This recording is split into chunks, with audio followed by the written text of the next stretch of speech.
Historical Society, I would like to welcome you to Fatzinger Hall. This is one of our favorite places in the building. It's just beautiful. Let us take a brief moment to give a special welcome to our previous Wells Award recipients that are here tonight. Mrs. Angela Jones.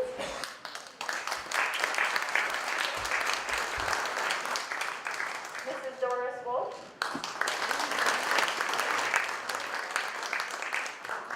Mr. Ed Callahan and Mrs. Laurel Callahan. And also representing Louis Lebrun tonight, his wife, Alice Lebrun.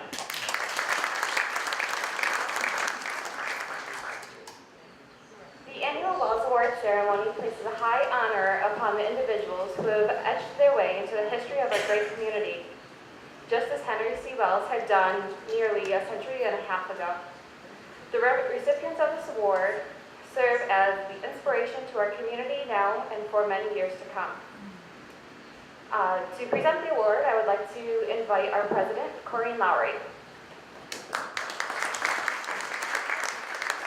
Hi, thank you all for being here tonight. We really appreciate it. I know it's up here. I'm really honored to talk about this year's recipient.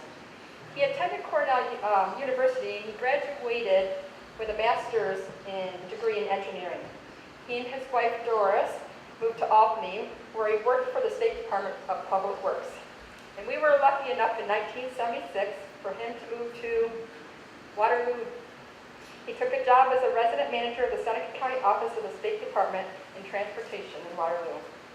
And in 2002, we got even luckier because he became a member of the board of the Waterloo Library and Historical Society. And we were really fortunate to have Peter Houghton join us. His desire to preserve history, especially the buildings, is one of the main reasons why he joined. I can honestly say that society did not truly understand the impact he would have on us. Pete spent countless hours overseeing a 10-year, $1.16 million project. He spearheaded efforts to raise grant money, and he became basically our project manager on everything that was done. If you look around this building and the beautiful building that you see, the stained glass windows, the heating system, the electrical system, the roof, the exterior stonework, the ironwork, the handicap accessible ramp, those all have Pete Houghton's mark on them. 16 restoration and improvement projects he was involved with. In the article in the Finger Lakes Times, it states, for a 12-year period, it could be argued that no one did more to preserve and enhance the Waterloo Library building than Peter Houghton. I couldn't agree more. Pete spent countless hours doing this.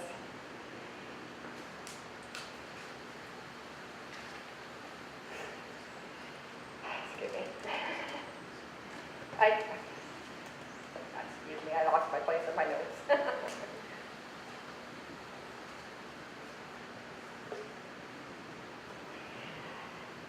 If I had to say, if I had one dime for every time that I heard Pete say, all it takes is money, Corinne,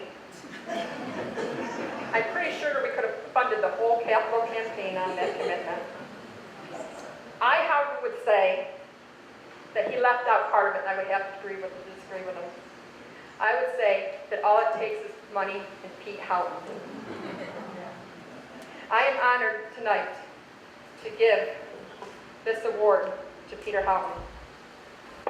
This award is bestowed upon that citizen of Waterloo, New York, who embodies the character and commitment of the founder of Memorial Day, Henry C. Wells, toward the betterment of our community. From the Waterloo Library and Historical Society, 2018. Come on up.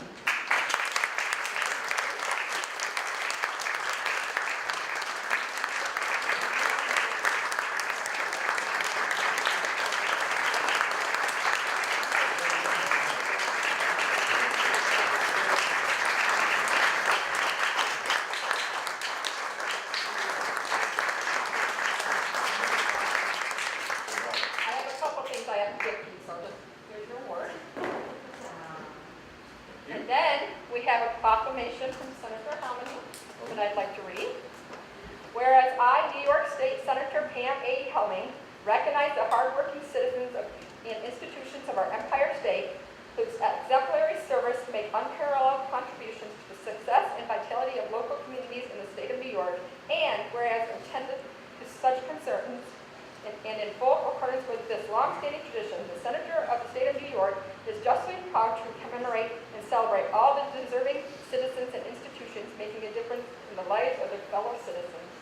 Now, therefore, it is proclaimed on this day, and in honorable acknowledgement of the esteemed occasion, I, New York State Senator Pamela A. Helming, on behalf of all the members of the Senate, together with the citizens in the 54th State Senate District, proudly welcome this opportunity to express our collective appreciation, gratitude, and recognition in tribute to Peter Houghton, recipient of the Henry Wells Award, given by the Waterloo Library and Historic Society.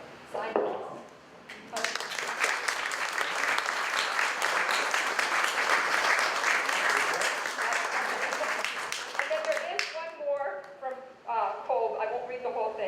But he just says, thank you for your work to benefit the library building. I look forward to hearing about your volunteer work on behalf of the Waterloo community in the future. Sincerely, Brian M. Cole, Assembly Minority Leader.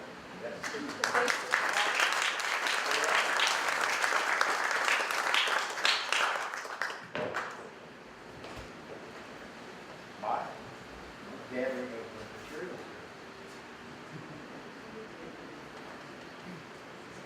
On stage with these distinguished guests representing earlier time periods, I thought I should also wear clothing representing an earlier time.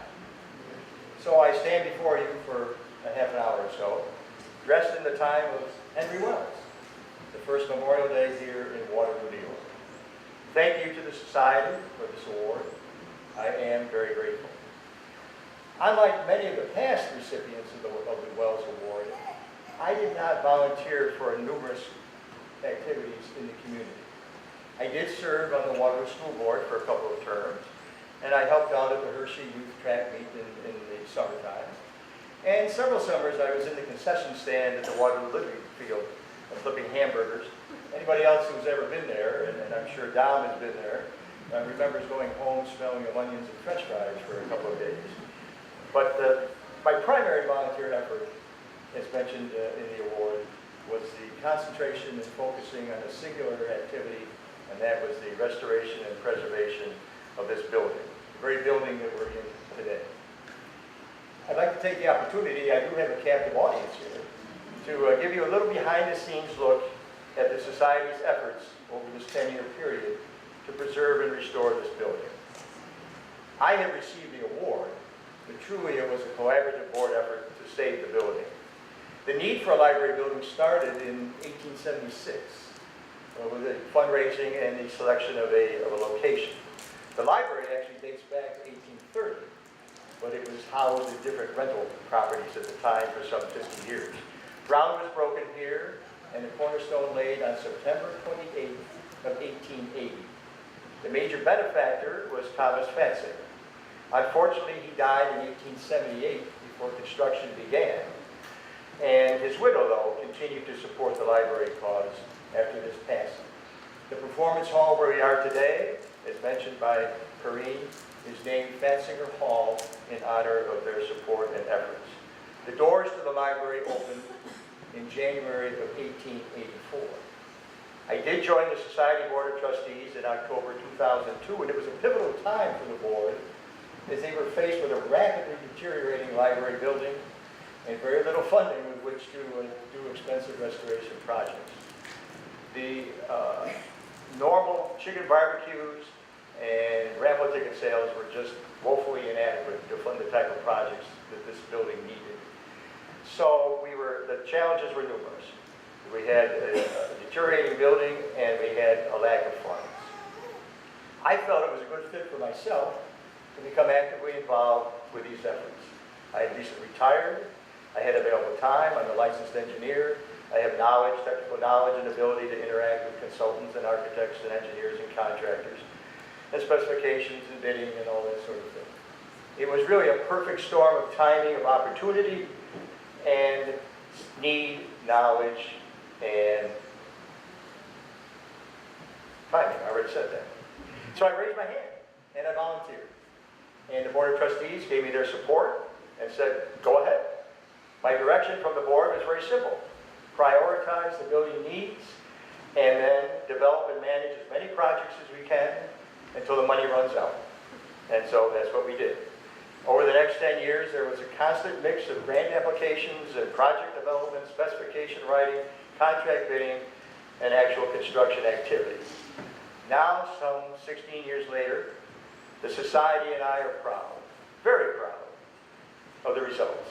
As I stand here, it does bring back memories of leaky slate roofs and rotting wooden timbers and cracked and broken stained glass windows and twisted and damaged wrought iron fencing, substandard access ramp and outdated electrical wiring and crumbling bricks and 90-degree temperatures downstairs and in the summertime, and then too hot or too cold in the wintertime with the outdated heating system. All of those have been remedied.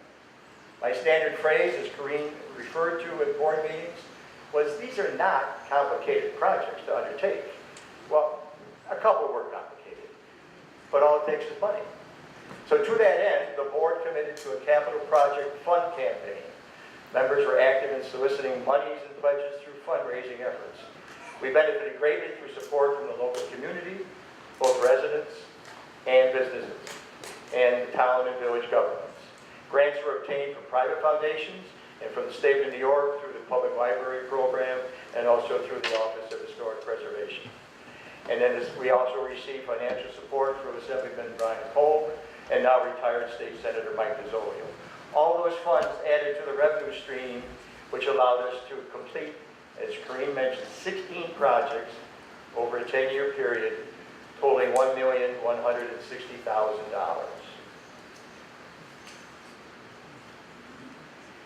Our efforts over this period resulted in the Society receiving an award from the Landmark Society of Western New York.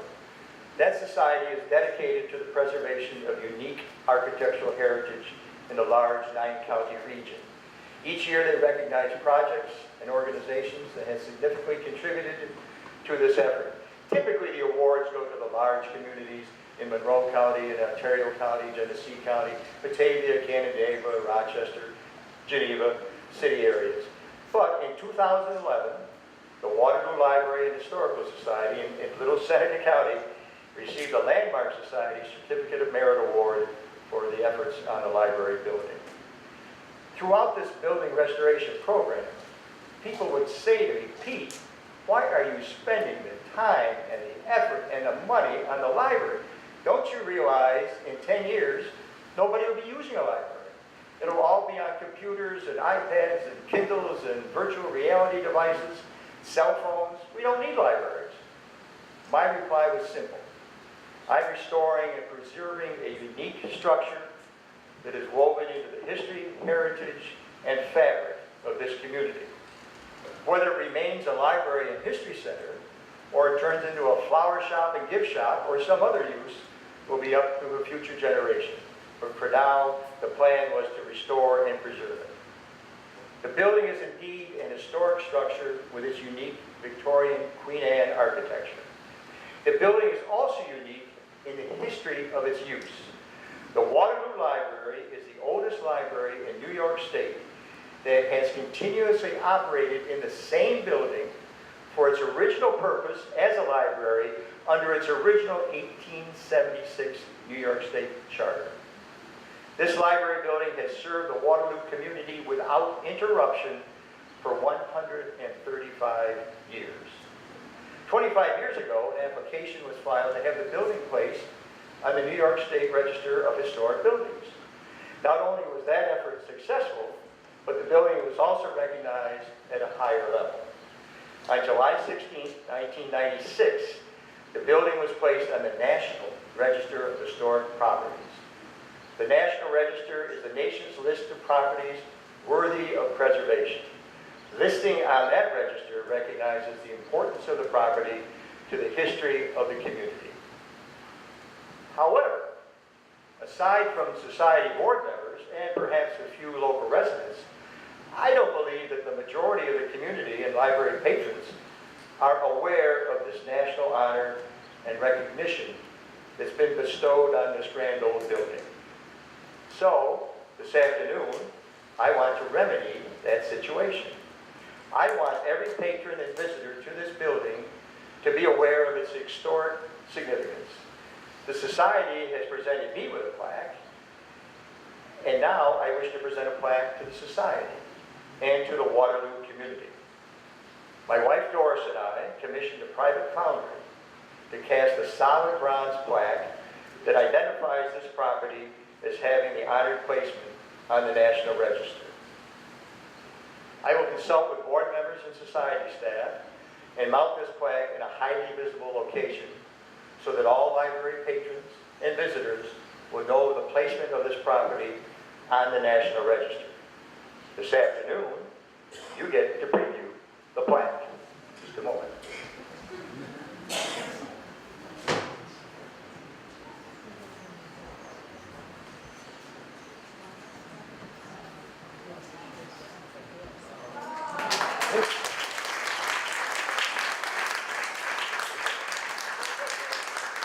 This is the plaque.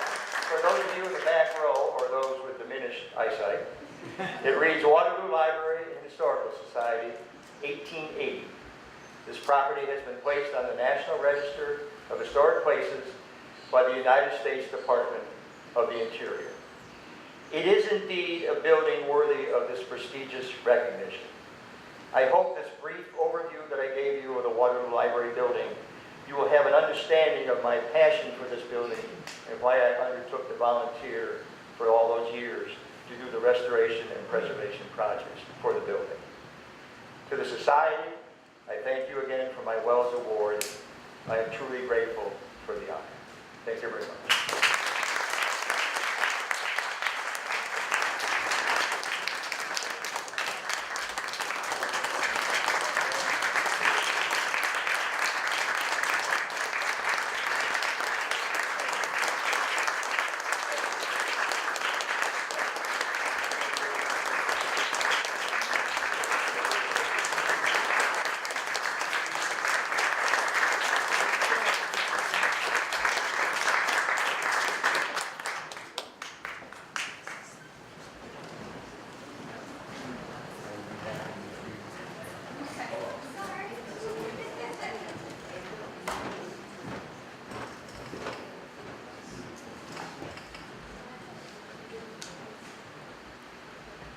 Thank you so much for everything that you've done, Pete. We are so extremely grateful and for everything that you've contributed. Next, I would like to introduce a few special guests that would also like to speak on behalf of the amazing work that Peter has done. First is President Abraham Lincoln, 16th President.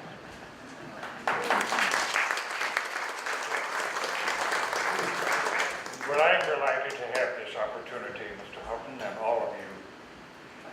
Although I would like to make one slight correction.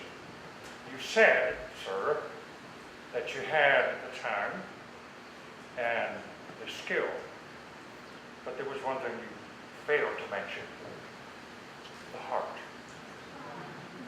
There are those who, with time and skill, would spend it solely upon themselves. But you chose to do something different. You know, we often hear bad news. We think of the state of our country. But it's refreshing to hear something about individuals. This is, in fact, about individuals. And it is individuals who bring their hearts to the projects that inspire all of us to follow in their footsteps. It matters not how old or how young.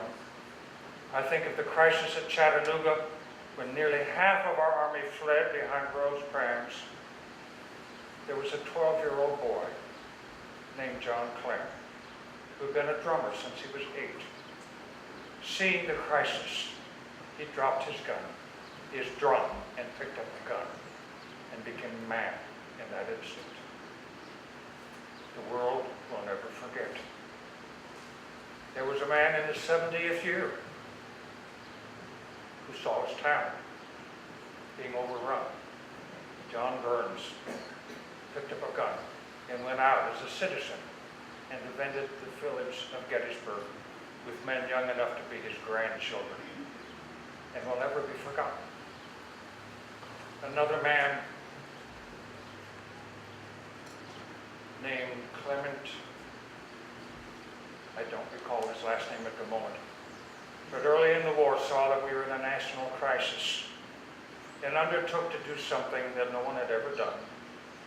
Out in the wilds of California, traveled 75 miles into the interior, into a beautiful place that was being ruined, and took mammoth photographs of a place called Yosemite and had them brought to Washington with the plea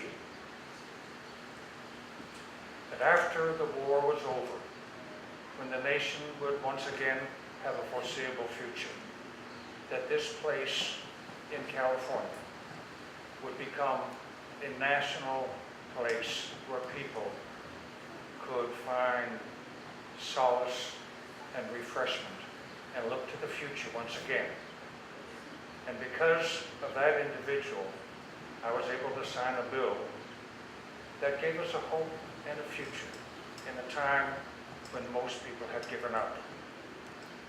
And that kind of heart, that it was in a very difficult time during the siege of Atlanta, when almost all had given up hope. But one individual like you, Mr. Houghton, or Mr. Burns, or young Mr. Clem, or our friend from California, can change everything. And we will follow. The scripture says, where the treasury is, there the heart will be. But I think the reverse is also as well true. Where the heart is, the treasure will soon follow. And you, my friend, are a treasure. Thank you.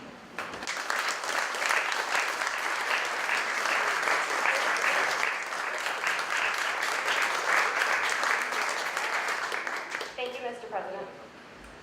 Next, I would like to introduce President Theodore Roosevelt, 26th President.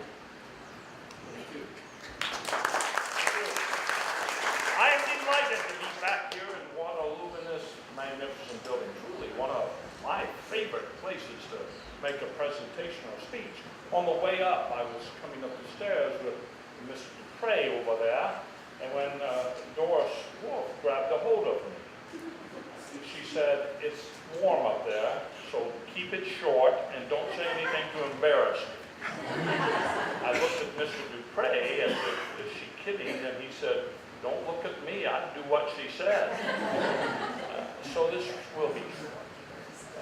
I'm asked to speak on volunteers. I've known volunteers. Colonel Leonard Wood, the first colonel of the Rough Riders, now a major general, won the Medal of Honor by volunteering to travel alone through Apache Indian country back in the 80s. Virginia McClure almost, single-handedly started a movement for national conscience about saving the ruins and artifacts of the early Indians of the Colorado Territory. Even my youngest son, Quentin, he was about 7 or 8 years old, and he came into the family gathering in the White House, and he said, "Father, some of my school children would like the autographs of members of the family." And I volunteered to get them for my schoolmates. And so we gladly signed a few scraps of paper, and Quentin went out and sold them to his schoolmates. The volunteer spirit wasn't quite in him just yet. Entrepreneurial, yes. But nevertheless, it doesn't take any of those 3 kinds of volunteers for this community or any community. What it takes, in my humble opinion, is a vision that sees yourself moving forward and helping in some area that the community needs help in. Saying, "I'm not going to wait for Joe down the street to take care of it. I'm going to see what I can do right now." A vision that sees yourself in that spot and can see ahead of what will result from your abilities, your enthusiasm, your energy to volunteer. The other thing that you need is action. You need to get up and do something.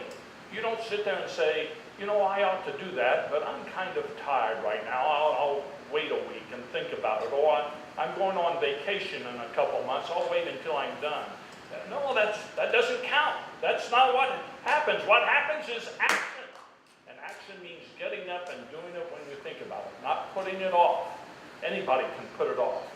But those who volunteer, that means something to a community. They see themselves and they see what can come from their action and their desires.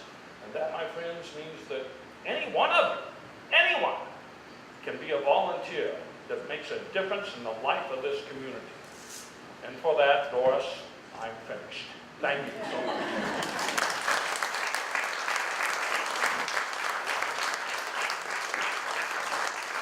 Thank you, President.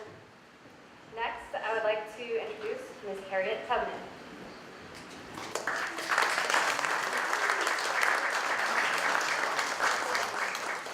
I'm so proud to be here today. And I see Susan and some of my friends up there who helped us to get the vote. Could you stand up? You ladies look so pretty. Could you just stand up? So come on, stand up, y'all. Just don't they look pretty? I'm so glad y'all came today to join us. And in honor of Armed Forces recognition, do we have any veterans in the building? Do we have any? Could you stand up, veterans, in here? Well, everybody's up there. There they go. Don't you? All right. Thank you kindly. Thank you. Well, if I had some of them bricks, me and my husband, Private Nelson Davis, was making over there in Auburn, you know, we would have donated some of these bricks to this here place right here. Because I sure believe in reading, the benefit of reading. But I just want to thank President Teddy Roosevelt. Because he said all the wide open spaces should remain untouched. You see, some of the same soldiers, and I'm going to talk about the K-9 and K-10, in Kansas. Well, after the Civil War ended, the men became what you call Buffalo soldiers. And this brave man right here, he was in charge of some of them. Now, in the early 1900s, President Lincoln would talk about Yosemite Park, that land. Well, them Buffalo soldiers were sent to them parks in Yosemite, California, to guard the artifacts. See, some people, they be just walking along and they find an arrowhead and they slip it into their pocket and they keep on going. Y'all know that wasn't right. But there was a rule set by the president and the curators of that grand property that them soldiers should make sure nobody took out any of them artifacts, whether it be silver or gold or rock. See, them same Buffalo soldiers, they became some of the first park rangers. Y'all know about that, didn't you? Yeah, Yosemite Park. All them grand lands should never be cut apart and negotiated on. Keep the open places free that the great Teddy Roosevelt decided should be free. Those lands are for all of us and for the whole world. See, he gave something for the whole world. That was his legacy, they call it. Just like with Mr. Wells' legacy and this man's legacy. Just like this library is a legacy. I ain't never learned how to read and write. Because of that blow I had on my head, all the soldiers tried to help me. Abolitionists tried to help me. But I know what a jewel it is to know how to open a book and to read. And I thank y'all for this legacy. God bless you.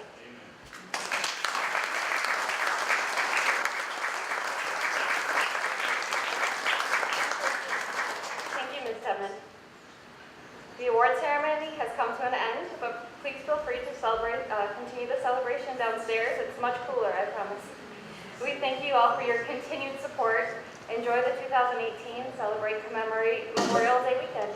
We'll see you soon.